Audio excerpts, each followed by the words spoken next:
Article 226 അനുസരിച്ച് ഹൈക്കോടതിയിൽ വരാം. എപ്പോ? ഫണ്ടമെന്റൽ റൈറ്റ് മാത്രമല്ല, ഏത് റൈറ്റ് വയലേറ്റ്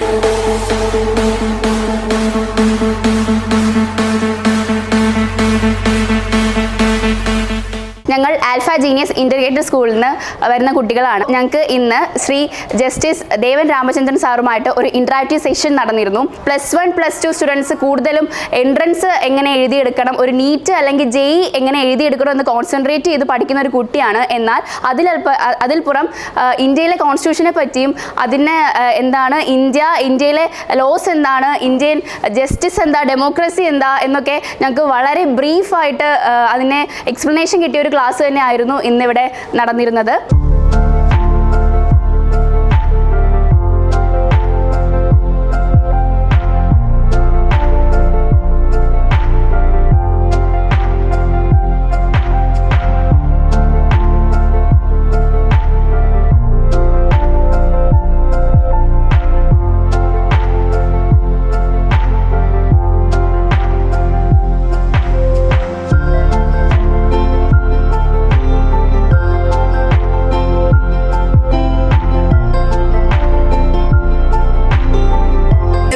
നക്ഷത്രം. ഞാൻ ആലപ്പുഴയുടെ ആൽഫ ജീനിയസ് എന്നുള്ള സ്കൂളിൽ പഠിക്കുകയാണ്.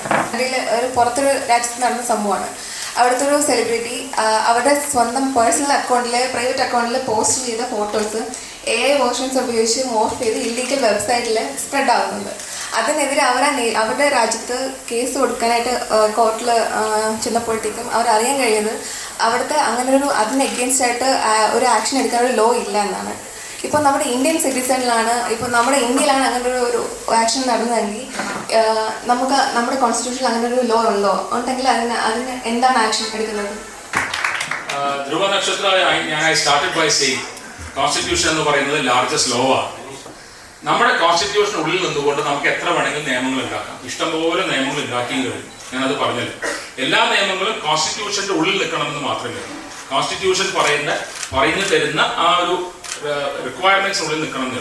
We have right to നമുക്ക് കണ്ടുവാനും നമുക്ക് right to privacy is now recognized as apart from the other acts. Act എന്ന് പറയുമ്പോൾ Information Technology Act ഉണ്ട്, IPC ഉണ്ട്. There are so many other provisions which will cover. But most importantly നമ്മൾ മനസ്സിലാക്കേണ്ടത് right to privacy. അതൊരു ജഡ്ജിന്റെ പേരിലാണ് judgement ഉള്ളത്. Justice Puttaswamy അദ്ദേഹമാണ് സുപ്രീം കോടതി മൂവ് ചെയ്തത്. റൈറ്റ് ടു പ്രൈവസിനെ ഫണ്ടമെന്റൽ റൈറ്റ് ആണ് എന്നുള്ള ഒരു റെക്കഗ്നിഷൻ കിട്ടാൻ വേണ്ടി. ഇറ്റ് ഇസ് എ ലോക്കസ് ക്ലാസിക്കസ്, അത് വക്കീലന്മാർ ഉപയോഗിക്കുന്ന കടിച്ചപ്പൊട്ടാത്ത വാക്കാണ്. ഏറ്റവും വളരെ വലിയ ജഡ്ജ്മെന്റ്സ് ഒന്നാണ് ഈ പറയുന്ന right to privacy judgment, justice Puttaswamy judgment. Puttaswamy judgment എഴുതിയ ആളുടെ പേരല്ല, ഈ ഈസ് എ പെറ്റീഷണർ. അപ്പോൾ നമ്മൾ റൈറ്റ് ടു പ്രൈവസി എന്ന് പറയുന്നത് ഇന്ത്യൻ കോൺസ്റ്റിറ്റ്യൂഷനിൽ ആർട്ടിക്കിൾ 21, ആർട്ടിക്കിൾ 21 റൈറ്റ് ടു ലൈഫിന്റെ ഭാഗമാക്കുമ്പോൾ even through a constitutional court അങ്ങനെ ചെയ്യണം എന്നല്ല ഞാൻ പറയുന്നത്. ഇപ്പൊ ഒരു നിയമവും ഇല്ലാന്ന് വെക്കും. നേരത്തെ ചോദിച്ച ചോദ്യത്തിന് ആൻസർ തരുന്നേ ഉള്ളൂ. Suppose we have no laws at all. ഒരു നിയമവും നമ്മുടെ നാട്ടിലില്ല അതിനോട്. ഇപ്പൊ നേരത്തെ പറഞ്ഞ ഏത് കൺട്രിയാണെന്ന് എനിക്ക് അറിയില്ല. അങ്ങനെ ഒരു കൺട്രി ഉണ്ടെന്ന് എനിക്ക് വിശ്വസിക്കാനും ബുദ്ധിമുട്ടാണ്. ബട്ട് അങ്ങനെ ഒരു കൺട്രി ഉണ്ടെങ്കിൽ തന്നെ, ഇന്ത്യ അങ്ങനത്തെ ഒരു കൺട്രി ആയിരുന്നെങ്കിൽ തന്നെ, makes no difference. Because right to privacy is a fundamental right under article 21. അങ്ങനെ ഒരു നിയമം ഇല്ലാന്നുണ്ടെങ്കിൽ ഹൈക്കോടതിയിലോ സുപ്രീം കോടതിയിലോ നിങ്ങൾക്ക് വരാം. കാരണം സുപ്രീം കോടതിയിൽ ആർട്ടിക്കിൾ 32 നിങ്ങൾ കേട്ടിട്ടുണ്ടോന്ന് അറിയില്ല. ആർട്ടിക്കിൾ 32 അനുസരിച്ച് നേരിട്ട് സുപ്രീം കോടതിയിൽ പോകാം. എപ്പോ? നിങ്ങളുടെ ഫണ്ടമെന്റൽ റൈറ്റ് വയലേറ്റ് ചെയ്യുമ്പോൾ. ആർട്ടിക്കിൾ 226 അനുസരിച്ച് ഹൈക്കോടതിയിൽ വരാം. എപ്പോ? ഫണ്ടമെന്റൽ റൈറ്റ് മാത്രമല്ല, ഏത് റൈറ്റ് വയലേറ്റ് ചെയ്താലും. അപ്പോ ഇന്ത്യൻ സിറ്റിസന്റെ ഒരു ഗുണം നോക്കൂ. Because of this judgment developed by the supreme കോടതി, നമുക്ക് നിങ്ങൾ ഈ പറയുന്ന ഒരു പ്രോബ്ലം എന്റെ ഒരു ഫേസിനെ മോർഫ് ചെയ്ത് കിട്ടാൻ എന്റെ പ്രൈവസി വയലേഷനാണ്. അതിന് എനിക്ക് ഹൈക്കോടതിയിലും വരാം, സുപ്രീം കോടതിയിലും പോകാം. പക്ഷേ ഇന്ത്യ ഹാസ് സ്പെഷ്യൽ സ്റ്റാറ്റ്യൂട്ട്സ്. അപ്പൊ സ്പെഷ്യൽ സ്റ്റാറ്റ്യൂട്ട്സ് വരുന്ന സമയങ്ങളിൽ ഓൾട്ടർനേറ്റീവ് റെമഡി ഉണ്ടെങ്കിൽ നമ്മൾ സാധാരണ റിറ്റ് ജുറിസ്ഡിക്ഷൻ എടുക്കാറില്ല. അത്രേ വ്യത്യാസമുള്ളൂ. India has several statutes. അതിനെ എഫക്റ്റീവായിട്ട് ഇംപ്ലിമെന്റ് ചെയ്യുന്നുണ്ടോ എന്നുള്ളതാണ് ചോദ്യം. അത് കേസ് ടു കേസ് ബേസിസിൽ നമ്മൾ റെക്കഗ്നൈസ് ചെയ്ത് മുന്നോട്ട് പോകേണ്ടതാണ്. അത് നിങ്ങളാണ് ഈ നോക്കേണ്ടത്. You are the next leaders, you are the people who will guide us next. അതുകൊണ്ടാണ് ഞാൻ ഇത്രയും കോൺസ്റ്റിറ്റ്യൂഷനെ പറ്റി പറഞ്ഞത്. ഇതിൽ ഇരിക്കുന്ന കുട്ടികളിൽ ആർക്കെങ്കിലും ഞാൻ പറഞ്ഞതിന്റെ ഒരു ശതമാനമെങ്കിലും ഓർമ്മ 10 ദിവസം കഴിഞ്ഞിട്ടുണ്ടെങ്കിൽ I'll be a winner. My name is Afna and I am from Alpha Genius Integrated School. My question is that in a particular case, if all the evidence and witness statements are against the so-called culprit, proves that he is guilty, but the judge feels that he is not guilty, that can the judge take a final decision as he or she is innocent or not? And do you have any such experiences? എന്താ പേര് പറഞ്ഞു? Afna. I have not been hearing criminal cases at all. ഞാൻ criminal case practice ചെയ്തിട്ടില്ല. പക്ഷേ what you are asking is very very very pertinent.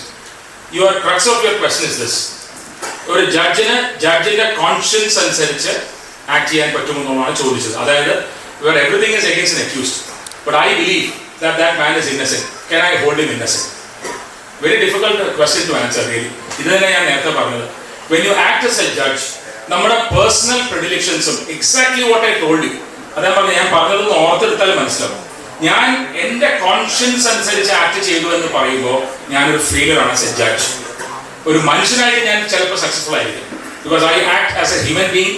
എൻ്റെ കോൺഷ്യൻസിനനുസരിച്ച് ഞാൻ act ചെയ്യുന്നു. ഇന്നും ഇവിടെ ഇരിക്കുമ്പോഴും I am acting as per my conscience എന്ന് എനിക്ക് പറയാം.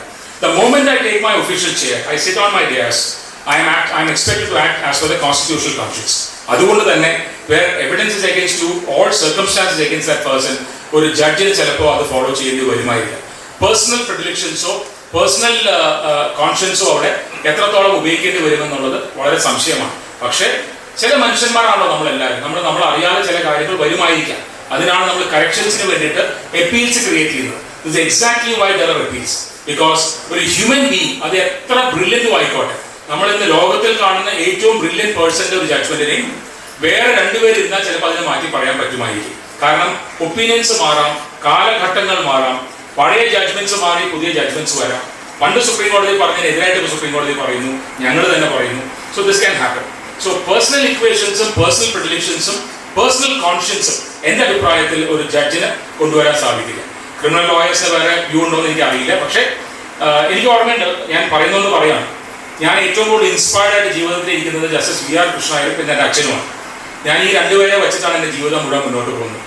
ജസ്റ്റിസ് വി ആർ കൃഷ്ണനായർ ജീവിതം മുഴുവൻ he was against life sentence. അദ്ദേഹത്തിന് ഒരാളെ തൂക്കിലേറ്റാൻ ഇഷ്ടമല്ലായിരുന്നു എന്ന് എനിക്ക് വ്യക്തമായിട്ടറിയാം. ദർ വാസ് എ കേസ്, ഞാൻ ഏതാണെന്ന് പറയുന്നില്ല, ഒരു പെർട്ടിക്കുലർ കേസിൽ അദ്ദേഹം ഓപ്പൺ കോർട്ടിൽ പറഞ്ഞു ഈ ലൈഫ് സെന്റൻസ് ശരിയല്ലാന്നൊക്കെ പറഞ്ഞു. അന്ന് ഉച്ചയ്ക്ക് ഒരു വലിയ കോൺട്രവേഴ്സി വന്നു. Justice Krishna Nair will set A second. അദ്ദേഹത്തിന് അറിയുന്ന ആൾക്കാർക്ക് അറിയാം, is a man capable of എന്തിനേയും മാറ്റിമറിച്ച് എഴുതാൻ കഴിവുള്ള ഒരു മനുഷ്യനായിരുന്നു. അപ്പോൾ ജസ്റ്റിസ് വി ആർ കൃഷ്ണനായർ ഇപ്പോൾ ലൈഫ് സെന്റൻസ് ഇല്ല എന്ന് പറയും എന്ന് പറഞ്ഞ് വലിയൊരു കോൺട്രവേഴ്സി. അതിന് അദ്ദേഹം കൊടുത്ത answer, I'm sorry, I can do that, I'm not the parliament. As long as it is on the statute book, ഞാൻ അത് ബൗണ്ടാണ്. കൊടുക്കേണ്ട സാഹചര്യം വന്നാൽ കൊടുക്കേണ്ടി വരും. അത് തന്നെയാണ് എല്ലാ ജഡ്ജിനും ചെയ്യുന്നത്.